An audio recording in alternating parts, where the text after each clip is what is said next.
Ada potongan apa lagi nih? Ada-ada aja, mana harga kebutuhan pada mahal, pada naik semua lagi. Awas loh, jangan sampai stres mikirin finansial. Kita tuh harus tentuin prioritas kita yang paling penting. Iya mbak, aku aman sih. Tapi bentar, ada konser grup musik ini loh mbak, mau konser. Ya ampun, ini fix sih aku harus nonton. Lah, katanya mau nabung. Iya sih, tapi akhir-akhir ini aku lagi banyak pikiran loh mbak, kayak banyak kerjaan. Ini aku butuh self reward deh kayaknya. Mbak, di situasi kayak gini, bener kata Mbak Sulis, nabung itu penting loh Mbak.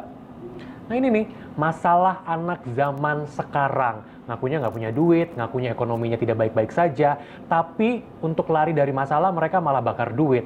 Nonton lah, self healing lah. Ingat ya Mbak ya, nabung ya. Iya mas.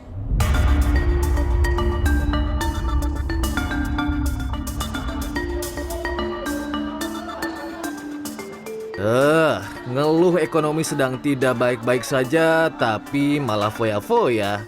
Bilangnya kondisi dompet lagi sulit, tapi malah bakar duit. Gini nih, kebiasaan anak zaman sekarang, pilih pay later biar mental health getting better. Yang ujung-ujungnya nangis karena tabungan makin tiris. Kondisi ini dikenal dengan istilah doom spending. Fenomena yang belakangan terjadi di kalangan Gen Z dan milenial, di mana mereka memilih menghabiskan uang dalam jumlah besar tanpa memikirkan akibatnya. Memang tidak semua, tapi kebanyakan dari mereka terjebak dalam kondisi ini. Terus, apa ya pendapat mereka? Setuju. Setuju kenapa? Ya, karena di sela-sela kepenatan kita, kesibukan kita itu ya perlulah istilahnya spending time and spending money gitu.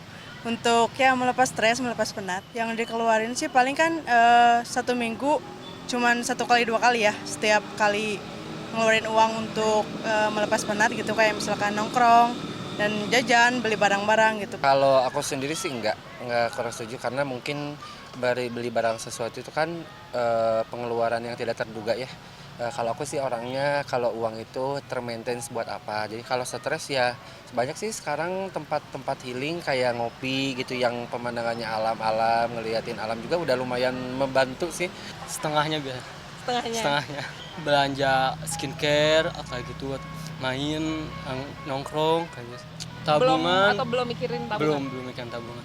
Belum mikirin tabungan? Belum mikirin tabungan. Nah, kenapa belum mikirin tabungan? Karena masih ada kebutuhan yang belum ini juga sih Kak. Jadi lagi pengen menuhin dulu keinginan. Secara psikologis, seseorang melakukan doom spending ketika mereka merasa tertekan secara emosional akibat krisis atau ketidakpastian, dan mereka membutuhkan pelarian dari masalah-masalah yang dihadapi. Aku harus punya skill bagaimana menghadapi emosional problem aku dengan cara yang lebih adaptif, bukan dengan mencari-cari hal yang menyenangkan yang akhirnya menambah masalah buat aku gitu. Skill, jadi itu biasanya tuh skill ini tuh didapat tuh di proses konseling gitu ya, di proses CBT gitu ya. Kayak misalnya contoh, misalnya ada orang yang ketika misalnya dia mengalami stres gitu ya, dia itu pasti menyalahkan orang lain gitu ya. Terus udah gitu aspek emosionalnya makin bekerja sehingga aspek rasionalnya sama sekali tidak bekerja.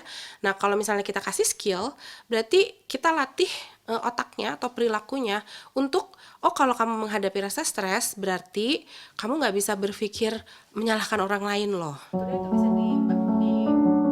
Perencana keuangan finansialku Melvin Mumpuni menyebut seseorang yang terjebak dalam doom spending belum memiliki literasi pengaturan keuangan yang baik.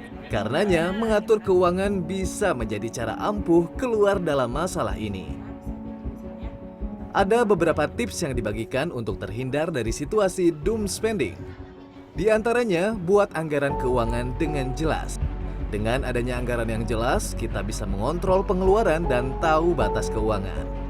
Tentukan skala prioritas pengeluaran. Adanya skala prioritas, kita bisa membedakan kebutuhan dan keinginan sehingga lebih bijak dalam mengeluarkan uang.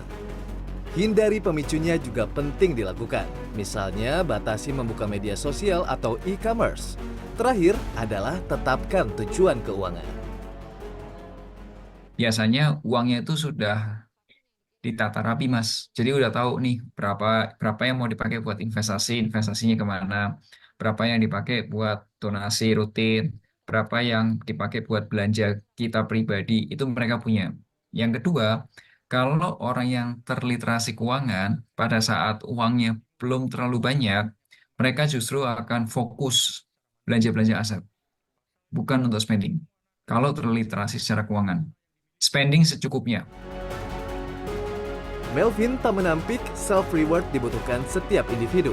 Tetapi jika ingin memberikan penghargaan pada diri sendiri, pastikan hal itu merupakan hal yang benar-benar dibutuhkan dan tentu saja tidak membuat anggaran keuangan berantakan. Tim Liputan CNN Indonesia, Bandung, Jawa Barat.